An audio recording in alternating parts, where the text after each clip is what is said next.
Okay, in this first clip, I'm going to attack a enemy fighter bomber from the top, and I have to actually take 2 passes at it. I'm a little rusty.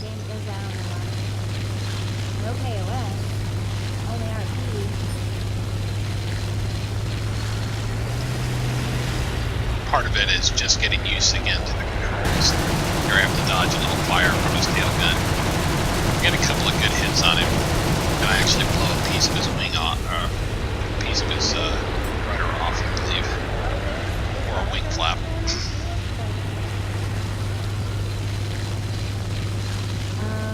I climb, get some more altitude, and then I make a turn to go back on the target.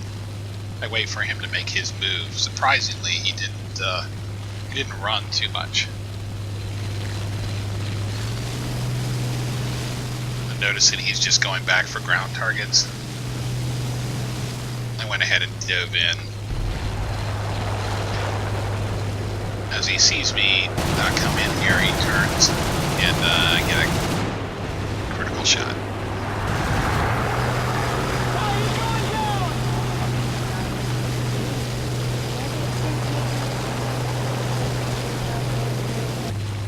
This next piece of footage, again, I'm flying pretty high up. This is one of my favorite BF109s. And I spot it's actually a Japanese fighter down below who's taking some swipes at some of our ground targets. I'm kind of weary of this guy because every time I turn to get on his tail, he kind of jukes a little bit. But finally I line him up, and I feel like I've got really good airspeed, so I come in for an attack. Now had I hit him there, I think I probably would have damaged him, but he quickly peels off. Now I'm screwed. I can't engage him in a turn fight.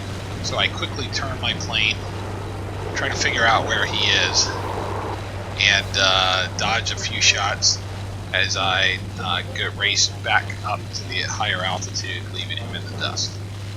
Now this is the advantage of having an energy fighter like the BF109 with a great engine and good climb speed.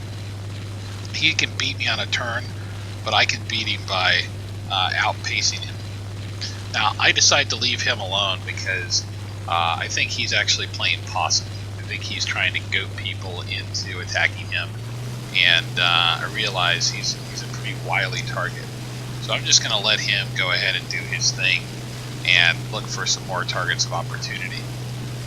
Now, here down below, I spot a 2-on-1, 2 enemy planes with a friendly. Friendly's chasing one plane, so I'm going to engage this second one.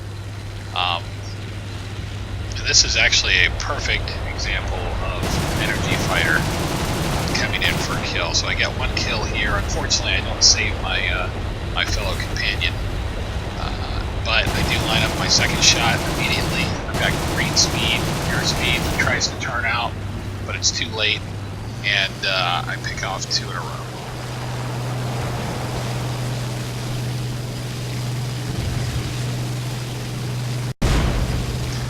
Now this is a continuation of the same footage. I climb again to a little bit more altitude and notice a couple of shots from behind, but I think it's just straight bullets. And I notice another 2-on-1 here forming. So I'm going to try to go back in and save my friend. I'm coming in here. I'm actually coming in with too much speed. He turns as he should, and he actually ends up on my tail. So here I've really screwed up. I try to use my speed to get away, but I realize he's got me lined up. I'm just having to be as nimble as I can in the BF109. So I'm trying to play games with him and bleed off some of his speed by gaining some altitude. I notice he's able to keep up with me, so I quickly dive down towards the canyon, gain a little bit more airspeed, just trying to see if I can outclimb him. I realize that's not working, so I start playing some more games with him. He's not able to line up any good shots. You can see some damage to my wing, but mostly he's missing. And I'm slowing down a little bit in my airspeed, and I notice he flies by me. And as soon as I see him equal with me, I start turning. I come around on him, get a lucky hit, on his rear, and then we almost collide here. Not quite a good shot, but now he's turned. He's off my tail. Now I'm no longer the hunter. Hunted. I'm now the hunter. And I turn around when he turns.